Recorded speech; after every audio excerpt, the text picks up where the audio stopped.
Là, tu vas nous parler, Steph, de... The Truman Show.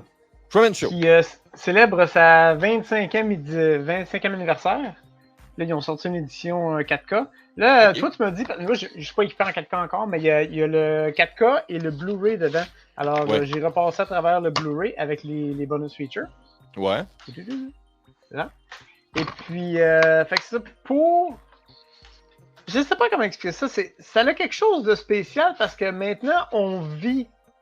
Ça, c'est une version exagérée un peu de la quotidienne de notre réalité.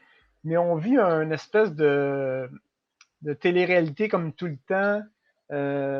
Puis maintenant, c'est comme imposé par nous-mêmes. Là. On aime se présenter puis se mettre en évidence sur les réseaux sociaux, qui n'existaient pas vraiment dans le temps non plus.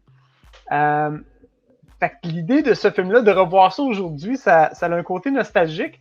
Ça fait réfléchir en même temps par rapport à ce qu'on vit présentement avec les réseaux sociaux puis tout le côté superficiel des médias et tout.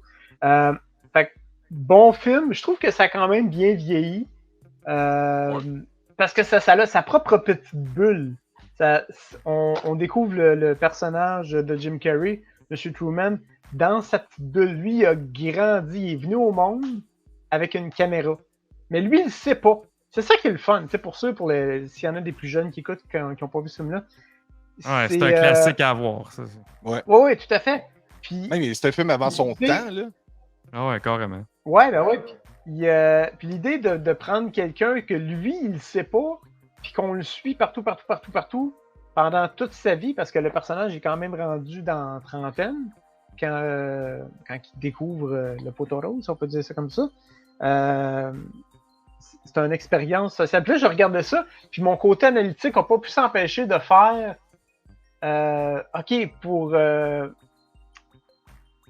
être capable de donner peur au personnage, de ne pas vouloir partir, de lui créer un univers sécurisant. Avec la peur de l'eau et ces choses-là, là. Ouais, c'est ça. C'est toutes des affaires que je fais. OK, mon point, c'est je regarde ça, puis j'aimerais ça voir un peu comme ils ont fait Young Sheldon. J'aimerais ça voir Young Truman. C'est vrai que ça, c'est bon. Voir tout comment tu fais pour le faire grandir, puis comment ça a bien pu marcher, tu sais. Ouais, c'est ça. Puis qu'est-ce qui est bien dans les suppléments, le réalisateur, parce que le problème avec ce film-là, c'est que t'expliques le concept, puis en l'expliquant avec des mots, c'est pas tout le temps évident à comprendre comme film. Tu sais, c'est trouver un réalisateur qui était capable de prendre le concept puis de bien le livrer à l'écran, et aussi pour aider les acteurs ben gagnons ça, lui aussi, il y a une copie, c'est le fun.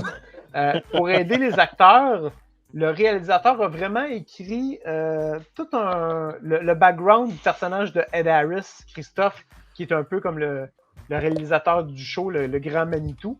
Mais vraiment tout le background de d'où vient son inspiration, où c'est qu'il y a eu le financement, comment ça s'est construit, cette espèce de ville.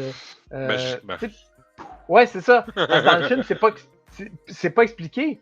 Mais dans les documentaires, on explique que pour Ed Harris, qui joue ce rôle-là... C'est le don qui a servi aux Hunger Games au début. Ça doit être ça. Ça a vraiment été pris le temps d'être développé, puis le personnage de... je veux pas me connaître son nom. C'est Laura Linney, qu'on a vu dans The Big Sea, The Exorcist of Emily Rose. Elle aussi, du côté de son personnage, ils ont donné tout l'historique de comment elle est, parce que quand tu y penses, c'est Laura Linney, l'actrice, qui joue le rôle d'une actrice, qui joue un personnage dans une télé-réalité qu'il ne faut pas que personne sache. C'est pas comme Tropic Thunder, ça? C'est pas ça, Tropic Thunder? Just a dude who's playing a dude who's trying to be another dude. Puis ça, Robert Downey Jr. l'a fait pour de vrai quand il dit « Moi, je quitte pas mon personnage jusqu'à la fin du commentaire audio. » Si vous regardez le film avec le commentaire audio, il est en personnage tout le long, puis juste aux derniers 5 minutes, c'est Robert Downey Jr. qui revient.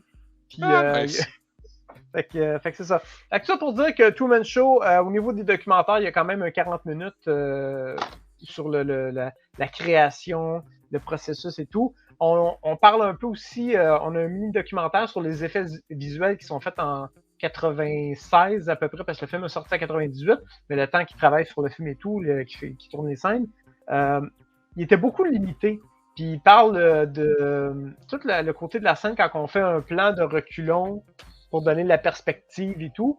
Ça compliquait les choses parce qu'on a de la misère à savoir à quoi ça ressemble pour de vrai. Puis les détails, les textures, il y a certaines choses qu'on peut faire aujourd'hui, comme ça passe dans des publicités, qui avaient de la misère à faire à cette époque-là. Alors, c'est des choses qui sont rajoutées dans les suppléments.